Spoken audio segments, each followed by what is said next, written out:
Assalamualaikum warahmatullahi wabarakatuh.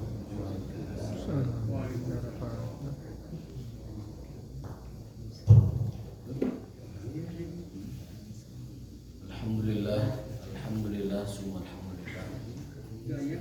Wassalatu wassalamu ala Rasulillah wa ala alihi wa sahbihi wa ala. Asyhadu an la ilaha illallah wa la syarika lahu wa asyhadu anna Muhammadan abduhu wa rasuluh. Wa la nabiyya ba'dah, adal amanah wa balagh risalah wa nasrul ummah. Wa jahada fillahi haqqa jihadi hatta atahul yaqin. Tarakana 'alal mahajjatil bayda laylaha kanahariha la yazighu anha illa halik. Allahumma shalli wa sallim ala nabiyyina Muhammadin wa ala alihi wa ashabihi wa man sara ala nahjihi ila yaumiddin. Bapak sekalian, jemaah salat subuh yang dimuliakan oleh Allah Subhanahu wa taala. Hari ini kita akan membahas kelanjutan dari hadis Sahih Bukhari, hadis yang ke-706.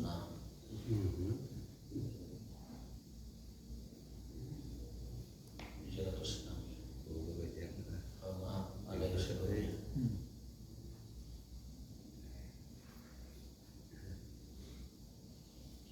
Hadis sebelumnya itu adalah tentang bersedekah dengan yang paling kita cintai. Ini kisahnya dari Anas bin Malik radhiyallahu taala anhu. Kana Abu Talhah aksarul ansari bil Madinati malan min nakhlin.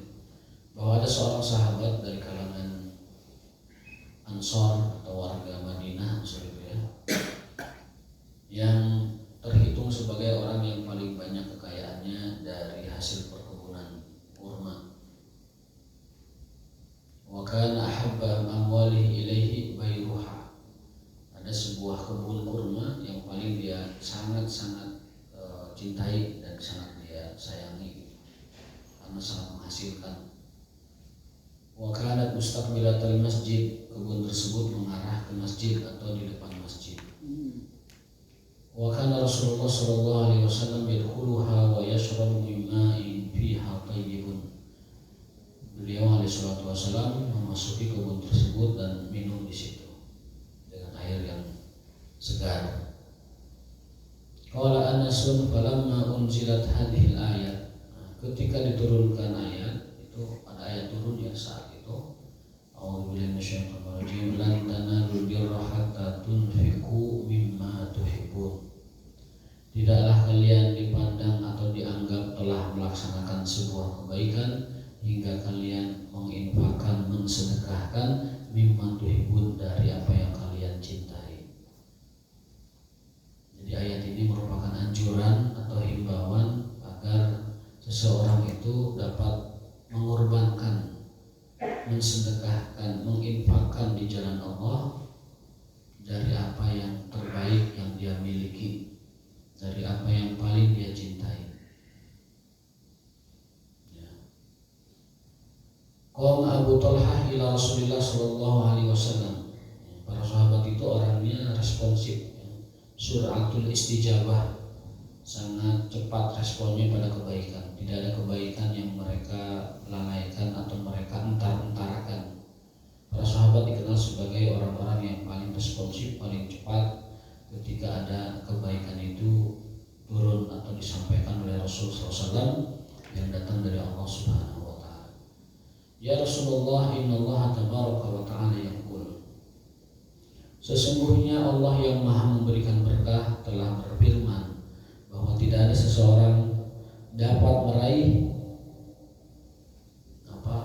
albir, puncak dari kebaikan atau inti dari kebaikan, hatta tunfiqu mimma tuhibbun, hingga dia berkenan untuk mensedekahkan harta yang paling dia cintai.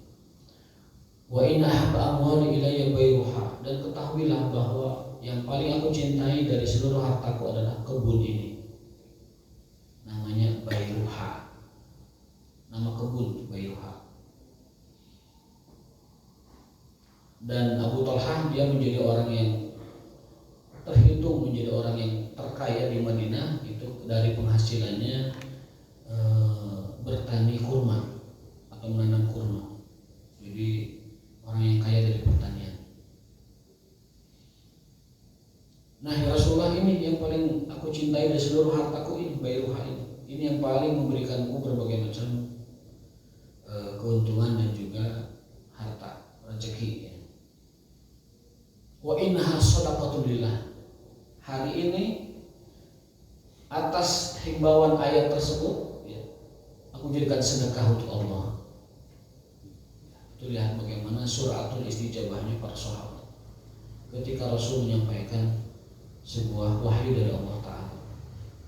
Inna Allah tabaraka wa ta'ala yaqul lan tanalul birra hatta tunfiqu mimma tuhibbun wa innaha ba'wali la yabayruha wa innaha shadaqatun lillah. Arju birraha wa dukhruha indallah. Aku berharap dapat kebaikan dari sedekah ini, dan sedekah ini jadi tabunganku nanti di akhirat. Fadha'ah ya Rasulullah haitsu arakallah. Maka ya Rasulullah, manfaatkan sesuai dengan apa yang Allah perintahkan kepadamu. Gunakan dengan baik sebagaimana Allah memerintahkan engkau. Faqala Rasulullah bakhil. Bakhil itu ya. Subhanallah, dzalika malun rabbi. Ini adalah harta yang menguntungkan. Inilah perniagaan yang menguntungkan. Dzalika malun rabbi, dzalika malun rabbi. Wa qad sami'tu ma qulta wa inni ara an taj'alha fil aqrabin. Tapi kata Rasulullah, aku sarankan Abu Talha, kamu memberikan sedekah tersebut untuk keluargamu. Aqrabin, kerabat. Jadi ketika Abu Talha mengatakan seluruh kebunku bayruha ini yang menyebabkan aku menjadi orang terkaya di Madinah, aku jadikan sedekah untuk Allah. Semoga menjadi balasan kebaikanku di dunia dan tabunganku nanti di akhirat. Rasul mengatakan, luar biasa. Kamu tahu apa yang lebih menguntungkanmu dari semua ini. Tapi aku sarankan berikan sedekah tersebut ke keluargamu terlebih dahulu, ke kerabat-kerabatmu terlebih dahulu. Barangkali ada ponakan yang tidak mampu, ada paman bibi uwa yang belum mapan, atau ada dan lain sebagainya yang belum stabil secara ekonominya. Maka Abu Talha, af'alu ya Rasulullah, siap ya Rasulullah, sesuai dengan perintah engkau, sesuai dengan instruksi Anda, siap. Faqasama Abu Talha fil aqrabin. Lalu Abu Talha membagikannya ke kerabat-kerabatnya, wa bani ami, dan kepada ponakan-ponakannya. Maka ini menguatkan hadis yang pernah kita bahas dalam Adabul Mufrad, bahwa afdhalus shadaqah shadaqatu rajul ala nafsihi wa ala iyalihi summal aqrab al aqrab al aqrab. Bahwasanya sebaik-baik sedekah adalah sedekah untuk dirinya, yang kedua sedekah untuk keluarganya, yang ketiga sedekah untuk kerabat-kerabatnya, kemudian terus sampai. Jangan sampai orang jauh disedekahin, orang dekat ditelantarkan, keluarga dekat ditelantarkan. Jangan sampai orang jauh disumbang, orang dekat ada ponakan paman bibi uang cengcing babi segala macam ditelantarkan. Itu kalau kita mengatakan salah tertib atau tertibnya kurang pas. Itu hadis kemarin yang kita baca ya, kita jelaskan. Lalu hadis berikutnya nomor 701, ini tentang perintah Rasulullah kepada kaum wanita, ibu-ibu agar mereka memperbanyak sedekah. Kenapa? Karena ternyata penghuni neraka kebanyakannya adalah perempuan, sehingga Rasulullah menyarankan sebaiknya kalian banyak bersedekah. Lindungilah dan jagalah diri kalian wahai para wanita dari sengatan api neraka dengan cara memperbanyak sedekah. Ya. Adapun penyebab kenapa wanita banyak di neraka sudah pernah kita jelaskan. Mereka tidak mensyukuri pemberian suami dan mereka selalu mengeluh, selalu mengumpat kondisi yang ada. Dan itu perempuan kebiasaannya begitu memang. Agar itu terlindung dari neraka, karena perbuatan mereka tersebut para wanita, maka sebaiknya jagalah diri mereka dengan banyak bersedekah. Bukan berarti laki-laki tidak bersedekah, tetapi kenapa perempuan lebih Rasul tekankan? Karena mereka adalah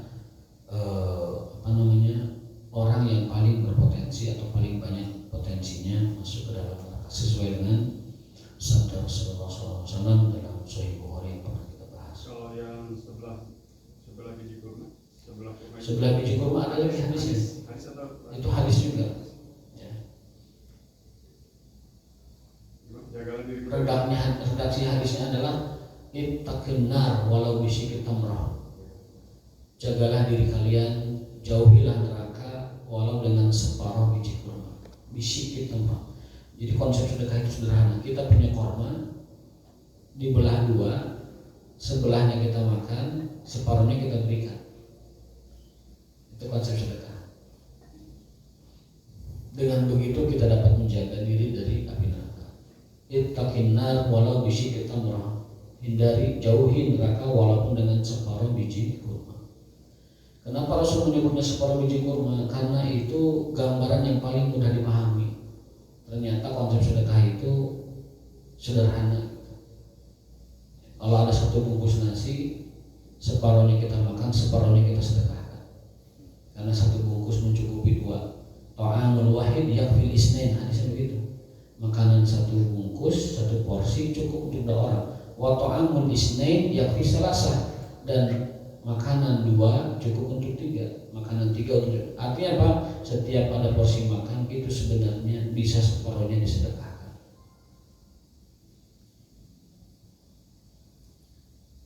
Ya, tetapi prakteknya tidak saklek-saklek banget ya. Setiap ada sesuatu mesti dibagi 2. Diperhatikan juga kalau itu barangnya khusus, misalkan yang kita butuhkan tidak mungkin berbagi juga kalau khusus ya. Misalkan obat mencret misalkan, ya masa berbagi kan enggak. Kecuali kalau yang bersangkutannya mencret juga, atau obat kembung, obat asam lambung kan nggak mungkin bersedekah berbagi karena yang bersangkutan tidak membutuhkan. Dikasih malah nyahan kan, kembung beneran, tadinya sehat. Jadi sesuatu yang tidak saklek lah penerapannya. Tapi konsep sedekah itu sederhana. Kita punya satu biji kurma, bagi 2, satu kita makan, setengah kita makan, setengah kita sedekahkan. Itulah maksud hadis Nabi SAW. Ittaqin nar walau bisyikki tamrah. Jagalah dirimu dari api neraka meskipun dengan sedekah setengah dari biji kurma. Tapi bukan bijinya juga. Maksud biji kurma itu dalam bahasa Indonesia kan kalau nyebut kurma kan biji kurma kan gitu. Satu biji kurma. Kalau dalam bahasa Arab ya satu kurma aja gitu. Tamrun.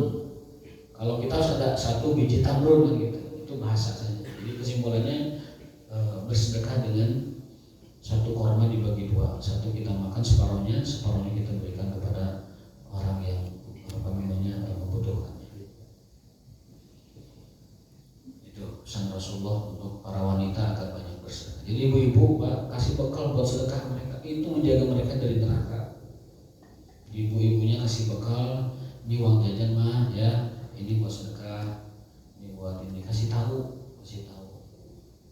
Supaya apa? Itu cara agar kita menjaga dan menyelamatkan istri-istri kita dari sengatan api neraka dengan cara bersedekah. Kalau ada rezekinya, kalau tidak ada ya wes, penting makan cukup lah, makan cukup. Kalau ada kasih bekalnya untuk bersedekah. Kalau orang ya wes, sing wajib baik, yang wajib saja. Bahasa Jawa. Baik, kemudian kita akan lanjutkan hadis berikutnya. An Abi Hurairah radhiyallahu taala anhu qala Nabi sallallahu alaihi wasallam laisa 'alal muslim fi farasihi wa ghulamihi shadaqah. Tidak ada zakat pada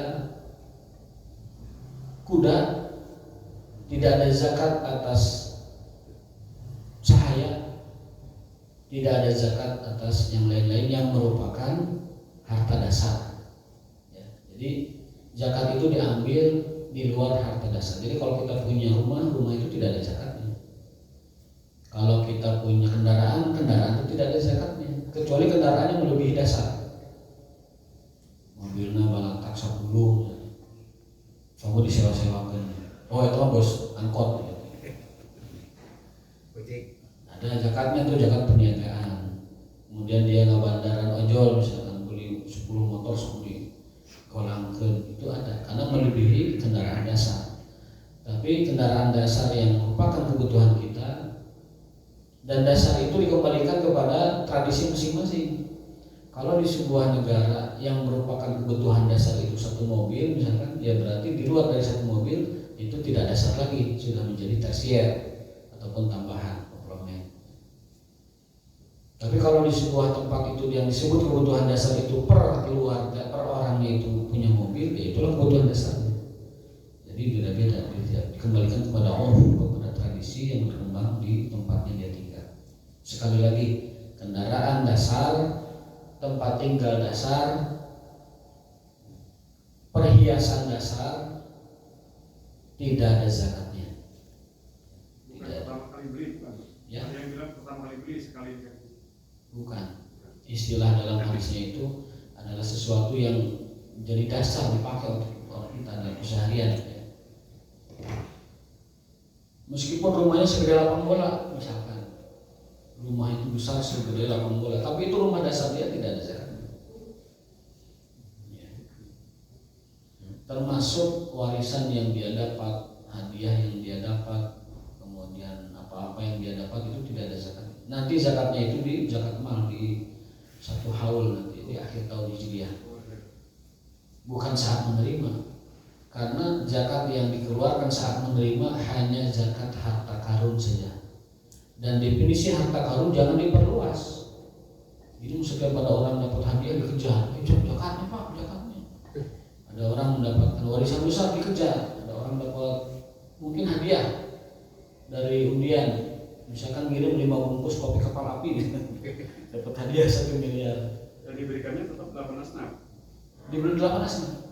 Boleh diberikan langsung, boleh di kepanitiaan. Kalau ada orang punya pesantren, lalu dia ngejar zakat, uangnya gede 1 miliar 2 miliar masuk ke pesantren dia semua. Pesantren boleh, tetapi diberikan kepada orang karena zakat itu mustahiknya adalah orang. Tidak boleh fisik, tidak boleh infrastruktur ya. Orang. Kalau ke pesantren berarti ustadznya kasih zakat ke ustadz. Kalau dia nggak layak, santrinya. Enggak, asal dia seorang ustadz, walaupun dia kaya diberi karena haknya sebagai sendiri. Atau santri, walaupun santrinya itu kelas atas semua, tapi karena dia posisinya sabilillah diberikan. Berikan. Jadi untuk membangun fisik masjid di pesantren. Enggak boleh. Zakat itu tidak boleh disalurkan kepada pembangunan infrastruktur, bangun madrasah, bangun masjid, itu tidak boleh diambil dari harta zakat. Itu boleh diambil dari sedekah, hibah, infak atau lain sebagainya. Tidak boleh, karena zakat itu prinsipnya harus diberikan kepada nyawa, pada orang.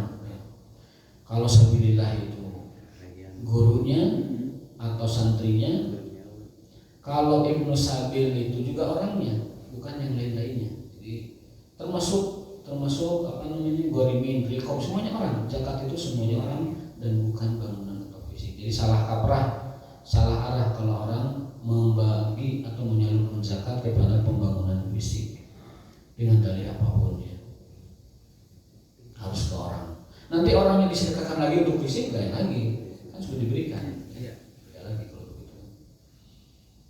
Jadi sekali lagi hadis nomor 702 ini adalah merupakan dalil bahwa tidak ada zakat atas harta yang sifatnya dasar, termasuk di sini contohnya kendaraan dan sahaya yang dimiliki. Tidak ada zakat dari hamba sahaya.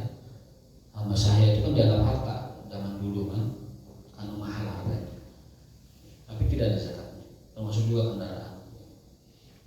Kecuali kalau melebihi kebutuhan dasar. Termasuk perhiasan. Ya. Al-khuli itu perhiasan, hilyah. Ya. Tidak ada zakat pada perhiasan. Kecuali kalau perhiasan di rumah kita melebihi dasar, misalkan istri perhiasannya itu sudah investasi, udah bukan lagi dipakai tapi diinvestasikan, itu ada zakatnya. Zakat emas dan perak masuk itu, zakat harta nanti dihitung semuanya. Lalu setelah mencapai nisab 1 tahun haul ya, Hijriah, itu dikeluarkan bukan dari nisabnya tapi dari jumlah yang ada. 2,5% itu diambil dari yang ada, bukan dari nisab. Banyak salah kaprah juga ini. Banyak menemui di lapangan, banyak orang memahami disangkanya zakat itu 2,5% dari nisab. Nisab itu kan 85 gram emas ya setaranya. Terus sekarang mungkin 90 juta emas murni kan, 90 juta. Disangkanya zakat itu dari itu, bukan. Zakat itu dari yang ada, diambil 2,5%-nya. Kalau misalkan adanya 100 juta, diambilnya 2,5% dari 100 juta, 2,5% dari 200. Itu yang pertama. Bukan juga dari selisihnya. Ada juga yang salah paham. Disangkanya itu dari selisihnya. 85 itu sebagai nisab. Lalu kalau hartanya ada 100, disangkanya itu 15 jutanya itu ya kelebihannya. 2,5% dari 15 juta atau sedikit itu. 2,5% dari 15 juta berapa? Dari seluruhnya berarti. Dari seluruhnya, bukan dari selisih. Ini banyak yang tidak paham. Tapi kalau belum mencapai nisab enggak? Ya tidak wajib kalau belum bisa jatuhnya sedekah. Kan syarat sah dan syarat utama zakat itu nisab. Karena prinsipnya zakat tidak diambil dari orang yang tidak kaya gitu. Zakat itu prinsipnya tidak diambil dari orang yang tidak kaya. Dia diambil dari kelebihan hartanya orang kaya. Itu prinsip zakat, diambil dari kelebihan hartanya orang kaya. Dan secara syariat yang disebut dengan orang kaya punya harta berlebih kalau dia memiliki kekayaan lebih dari 85 gram emas. Maka kalau lebih dari itu diambil 2,5%-nya. Sekali lagi bukan dari nisab, 2,5% dari nisab bukan juga dari selisih ya, bukan juga dari yang belum nyampe nisab. Tapi yang benar adalah zakat itu zakat mal, zakat wajib ya, diambil dari harta yang sudah mencapai nisab, diambil dari keseluruhan harta itu 2,5%-nya diberikan kepada mustahik yang 8 itu. Para imam berbeda pendapat tentang persentasi 8 mustahik itu. Ada yang mengatakan bisa dibagi rata seperti qaul Imam Syafi'i, ada yang mengatakan bisa dipertimbangkan dengan pertimbangan amil zakat, mana yang lebih membutuhkan, bisa diprioritaskan. Seperti sekarang mu'alaf kan tidak perlu diberi zakat sekarang. Sepertinya udah jarang mu'alaf yang perlu bantuan ya. Lebih banyak porsi fakir miskin, berikan porsi lebih besar ke situ.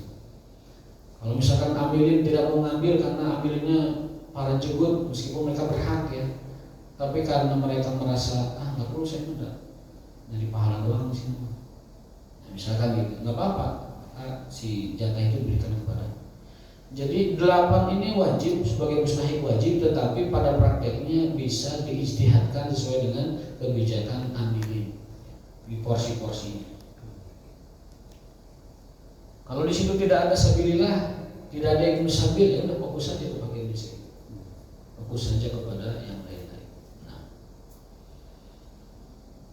Nah berikutnya itu tentang zakat ya, karena ini hadis ini ada menyelip dibanding hadis-hadis lain ya, tentang sedekah, ini tentang zakat. Baik, nomor hadis 703 dari Abu Sa'id Al-Khudri radhiyallahu ta'ala anhu bahwasanya Rasulullah SAW jalasa dzata yaumin 'alal mimbar. Suatu hari Rasul pernah duduk di mimbar dan kami duduk di sekitarnya, melingkar begitu. Faqala inni mimma akhafu 'alaikum min ba'di ma yuftah 'alaikum min zahrati dunya wa zinataha. Rasul sering mengucapkan ini. Demi Allah, aku takut sekali dibukakan dunia kepada kalian. Sering. Dalam hadis lain juga kita dengar inna ma akhafu 'alaikum mal faqru akhsha 'alaikum. Bukan kefakiran yang aku khawatirkan dari kalian, walakin tuftah 'alaikum dunia. Justru aku khawatir saat dunia dibuka untuk kalian. Nabi Muhammad tidak pernah merasa khawatir dan takut umatnya fakir atau miskin. Tetapi yang beliau khawatirkan justru ketika mereka kaya. Tuftah 'alaikum dunia.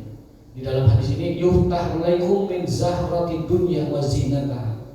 Aku khawatirkan adalah ketika perhiasan dunia mulai terbuka bagi orang-orang muslim. Zahrati dunya, kembang-kembang dunia mulai dibukakan untuk orang-orang Islam. Itu beliau yang sangat khawatirkan. Orang Islam kalau dikasih kekurangan bisa bersabar, tapi kalau disuruh berlebihan berpoyak-poyak. Itu yang beliau khawatirkan. Sehingga orang akhirnya lupa kepada Allah, lupa kepada agama, dan dia berbuat sewenang-wenang. Kalla innal insana la yatgha an ra'ahu istaghna. Sesungguhnya manusia akan melampaui batasnya manakala dia merasa telah memiliki sesuatu. Lupa daratan, gelap mata karena kembang-kembang dunia. Orang kalau sudah punya harta, berarti dia telah mencicipi kembang dunia. Dan itu yang Rasul khawatirkan. Aku tidak takut kalian miskin, yang aku takut justru saat kalian kaya. Ketika kembang-kembang dunia mulai muncul.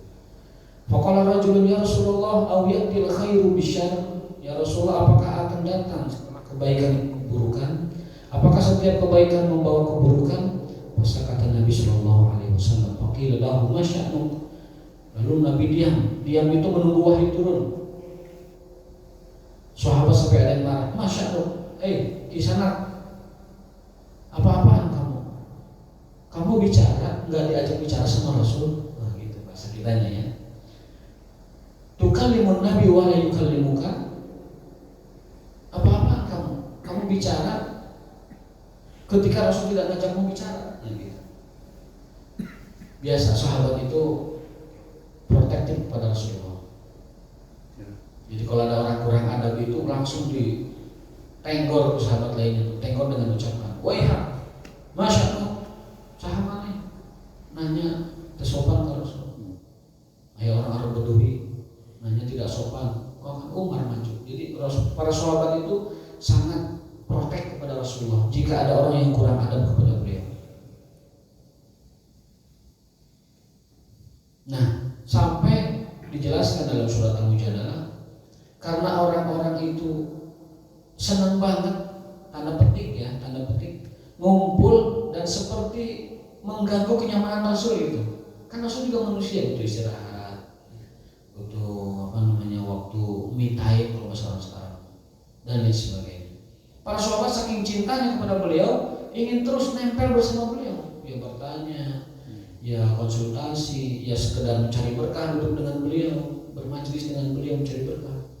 Akhirnya Allah turunkan ayat, tidak boleh seseorang menemui Rasulullah kecuali menyetorkan sedekah terlebih dahulu. Tapi bukan kepada beliau, kepada orang lain. Maksudnya sedekah dulu lah.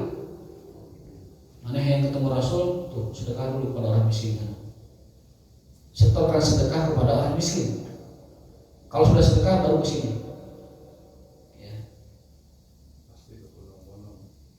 Akhirnya apa? Diharapkan itu berkurang gitu. Biarkan Rasul istirahat di rumahnya. Jangan lagi terus karena Rasulullah dan manusia. Rasulullah tidak keberatan, tetapi Allah yang keberatan. Antuqaddimu baina najwaakum shadaqah. Agar kalian bersedekah terlebih dahulu manakala ingin berjumpa bertemu dengan Rasulullah. Tapi akhirnya itu dihapus, itu tidak jadi. Tadinya untuk mengerem para sahabat biar tidak mumpung terus di kediaman Rasul. Tetapi perkara tersebut akhirnya tidak dilakukan. Siapa saja boleh menjumpa dengan Rasul SAW. Tetapi adabnya ditanamkan. Ya, Rasul punya keluarga, Rasul punya istri, Rasul punya kehidupan pribadi. Ya, jangan diganggu terus, tanda petik ya, diganggu terus. Allahnya yang keberatan. Akhirnya memerintahkan kalau ingin ketemu Rasul bersedekah kepada orang miskin, kepada fakir. Mau zaman orang mah kamanena hai mami bayar dulu itu kasir. Bayar dulu ke manajemen saya baru bisa ketemu gitu. Kamu tunggu dulu ya manajer saya. Nah gitu sekarang karena Rasul haram menerima sedekah, Rasul tidak menerima sedekah, tidak boleh. Bahkan nanti ada hadis keluarga Bani Hashim itu haram menerima sedekah. Bahkan wajib mereka kalau bersedekah 2 kali lipat dari yang lain. Bani Hashim, ahli bait, zuriat Bani Muthalib, mereka diharamkan menerima sedekah. Bahkan syariatnya memang mereka tuh kalau bersedekah harus 2 kali lipat dari yang lain. Ya. Jadi para habaib, para zuriat, sedekahnya 2 kali lipat dari yang lain.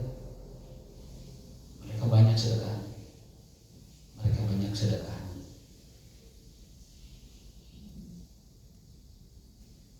Kemudian Rasul aina sa'il, mana tadi yang bertanya? Kan Rasul nunggu wahyu kan.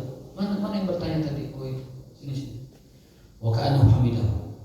Sahabat mah keberatan ada orang bertanya atau mengajak bicara Rasul tanpa ditanya. Kalau Rasul mah enggak, nunggu wahyu, jawabannya sini.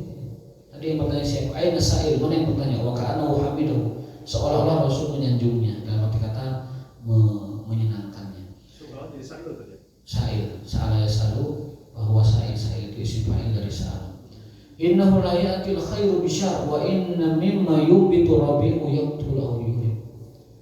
Rasul ingin menggambarkan tentang hakikat dunia.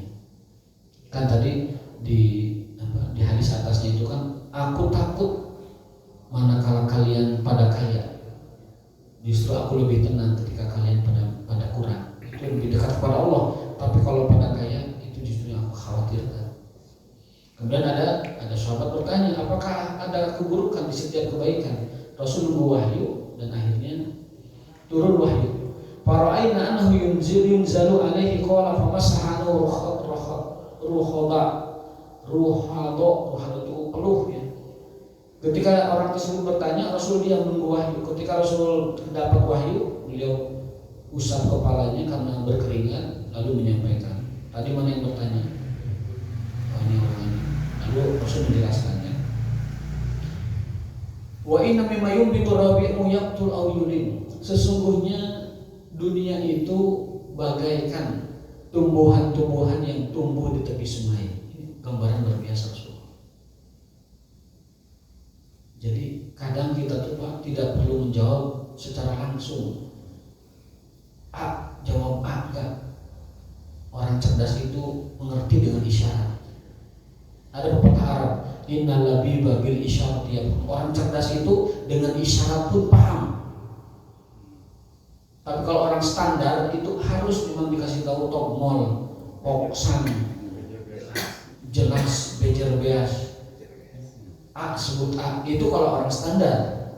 Tapi orang cerdas lah, innal labib. Orang yang punya labib, punya albab, punya pikir, punya kecerdasan, bil isyarat dia paham. Dengan isyarat saja sudah paham.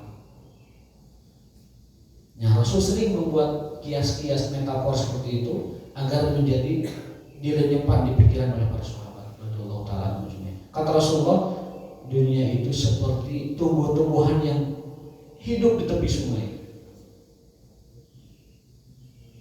Aya kangkung, aya genjer, aya iris, aya jaat, aya oyong, segala macam lah pokoknya di tepian sungai. Kalau di Arab pertanian itu hanya ada di tepian sungai. Dulu kami di Sudan ada daerah namanya Jazirah, tepian sungai, subur luar biasa. Tomat melimpah, kemudian sayuran-sayuran melimpah. Ada gargir, ada salatoh, segala macam melimpah di tepian sungai. Kalau di luar tepian sungai itu sistemnya pengairan, seperti pohon-pohon kurma itu memang diairi atau digali sumur dan diairi. Ada itu juga. Dan sekarang sudah modernisasi lebih banyak mungkin di luar tepian sungai. Tapi zaman dulu mengandalkan sungai. Nah, dunia itu seperti rumput-rumput yang tumbuh di tepian sungai. Banyak macamnya, aya kangkung, aya jaat, aya genjer. Aya naon itu Pak? Oyong, cenggonok. Tadi mah cenggonok. Mudi mambe wih. Makanya cenggonok bahasa Arabnya hum yarji'un. Mereka kembali. Yarji, Hum yarji'un. Jadi eceng gondok itu kan nggak ada bahasa Arabnya. Rupiah gimana? Sampai diistilahkan oleh mahasiswa Indonesia itu ada sebenarnya tapi kita nggak tahu gitu. Akhirnya apa ya genjer itu? Oh, karena genjer sering disebut di Indonesia mereka kembali, berarti hum yarji'un. Genjer itu hum yarji'un. Bahasa Inggrisnya they are come back. Genjer bahasa Inggrisnya they are come back. Semua itu tumbuh. Kata Rasulullah, makanlah itu yang tumbuh semua. Pilih yang tumbuh, silahkan kamu suka apa, makan itu tumbuh-tumbuhan itu yang tumbuh di tepi sungai. Tapi ingat, ada tumbuhan yang beracun. Jadi itu Rasul menggambarkan dunia itu seperti rumput yang tumbuh di tepi sungai. Semuanya kalian sok ringkit semua, makan semua, giling semua silahkan. Tapi ingat, ada yang beracun. Kalau dalam bahasa Arab, tumbuhan yang beracun itu diantaranya khosirah, pakai sod, khosirah. Ingat, tapi ada khosirah. Jangan kamu makan itu. Dunia, harta dunia, silahkan nikmati dunia sesuka kamu. Tapi ingat loh, ada yang haram, ada riba, jangan kamu makan. Ada apalagi kalau makanan, ada khamar, jangan kamu makan. Ada babi, jangan. Dan itu sedikit yang diharamkan itu. Apa yang Allah halalkan jauh lebih banyak daripada yang Allah haramkan. Apa perbandingannya? Seperti sungai yang menumbuhkan rerumputan, semuanya boleh dimakan kecuali 1-2 ada yang beracun lah. Jaga aja. Demi keselamatanmu, kalau kamu makan jadi racun. Kamu makan riba jadi racun buat kamu. Jadi hutang badan buat kamu. Kalau tidak kamu keluarkan, dia akan, pemiliknya akan menagihnya. Baik dengan sakit atau dengan apa-apa yang lain-lain. Karena diambil secara zalim, maka itu adalah hak yang nanti akan Allah ambil dan cabut. Dengan caranya khamar, minuman tuh banyak kok. Ayo ale-ale, ayo orso, ayo kita. Teh jebrut apa? Rutang, teh pucuk. Banyak minuman sok lah. Inum kabeh, bagaimana gitu bahasa Kuningan mah. Inum kabeh. Tapi ingat, ada yang beracun untuk berbahaya. Jangan minum alkohol, jangan minum khamar yang berat, yang membahayakan kan gitu. Kata Rasulullah SAW, silahkan nikmati dunia tanpa kau harus memakan racun-racunnya. Istaqbalat wa aina syamsi fasalatat wa balat wa ta'at wa in hadal mal khatiratul hulwa. Ingat, harta itu hijau dan manis. Hilwatun manis, khadiratun hijau. Materi itu, harta itu hijau dan manis. Ingat, menjebak dia.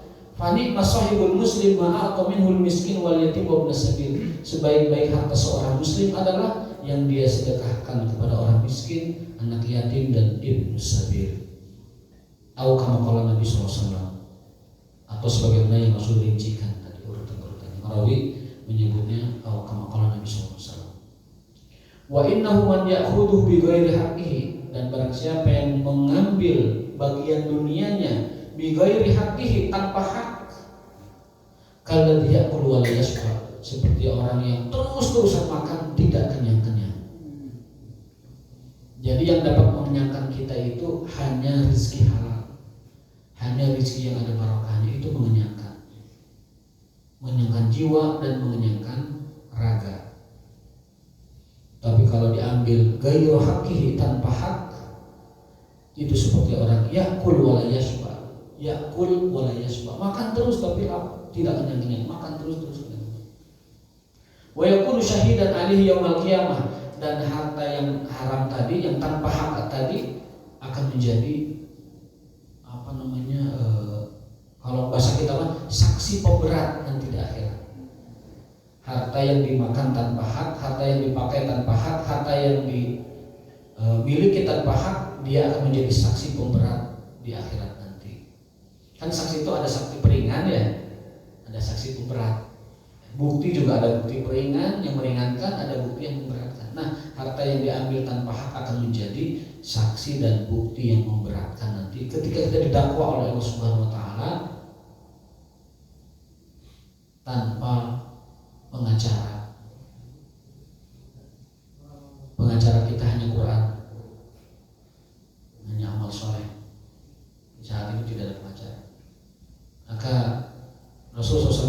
ingin mengingatkan kita, silahkan hidup di dunia, nikmati fasilitas Allah, silahkan sawarna, sapuasna, sacukupna. Kalau istri kurang satu, silahkan nambah 4, mangga silahkan. Tapi jangan nyari wanita-wanita tanda petik yang beracun tadi.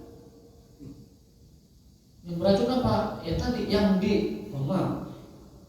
gauli tanpa kehalalan. Itu beracun, zina ini beracun. Rasul bersabda, sesungguhnya ada 2 kezaliman, ada 2 kemaksiatan yang Allah akan kontan tagih di dunia sebelum nanti di akhirat lebih parah. Yang pertama adalah durhaka sama orang tua, yang kedua adalah al-baghyu ay az-zina. Itu 2 maksiat yang akan Allah tarik kontan di dunia tanpa menunggu di akhirat.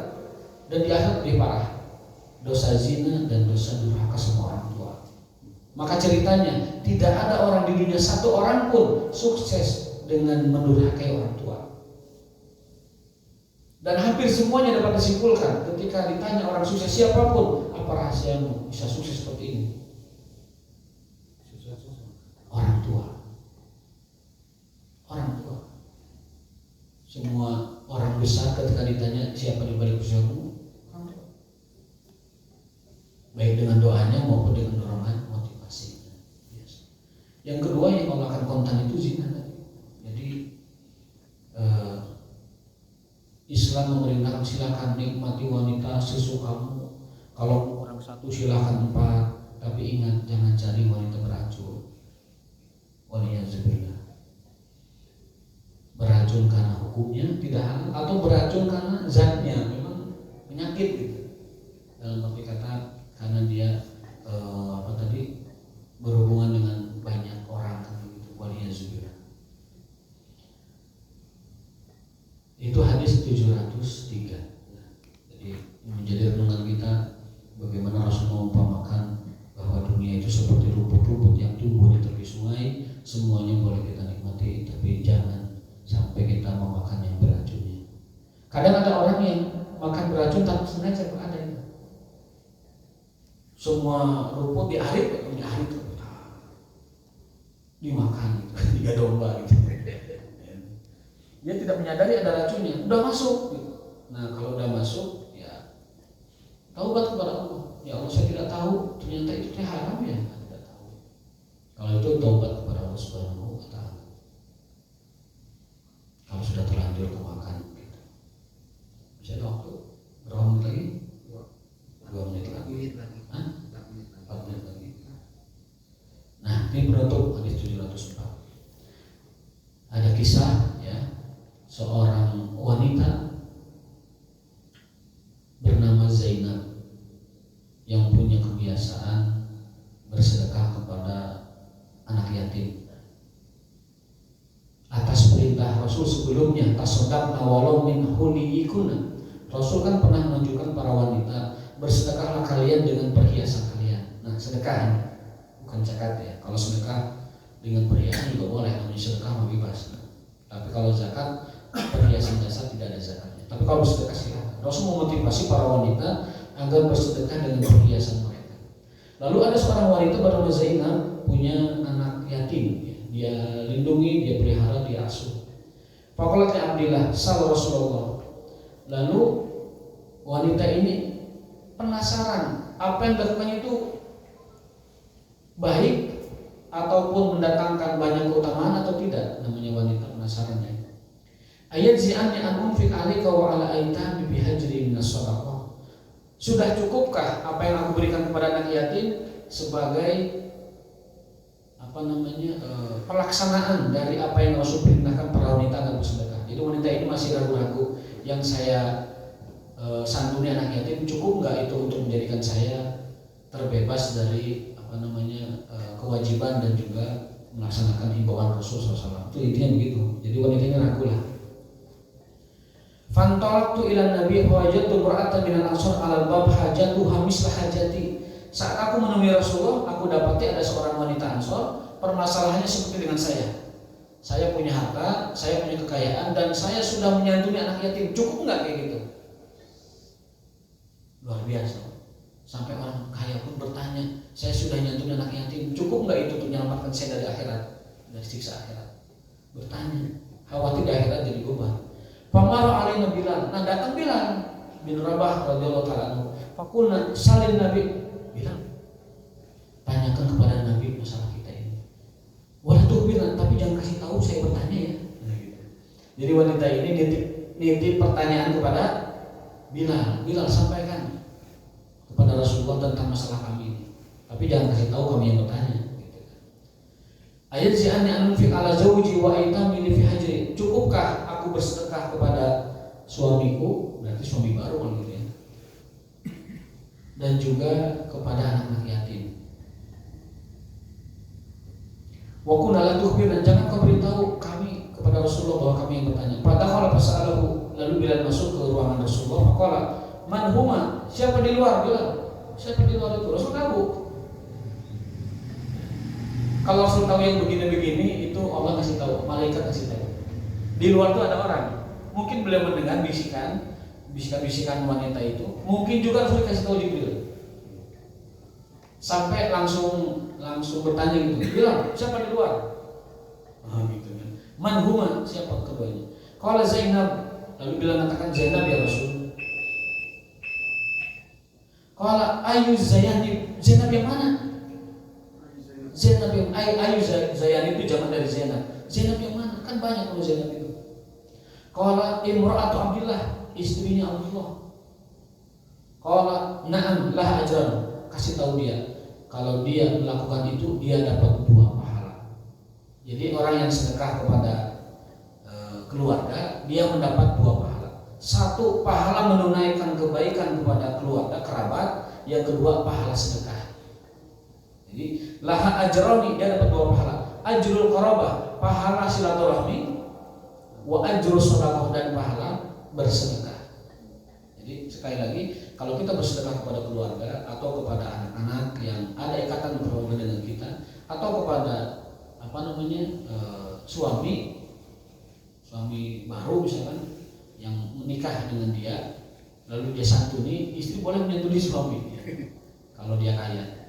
Nah, itu dapat 2 pahala sebagai keluarga dari dalam dia suaminya, karena dia anak-anak, karena dia keluarganya, dan pahala bersedekah. Dia 2 pahala, dan itu kedua-duanya pahala besar. Silaturahim pahalanya besar, dan bersedekah pahalanya besar. Anallahu ajmain wal afu minkum wallahu waliyut taufiq wallahu ta'ala ala bisawab wa ta'ala baradihi.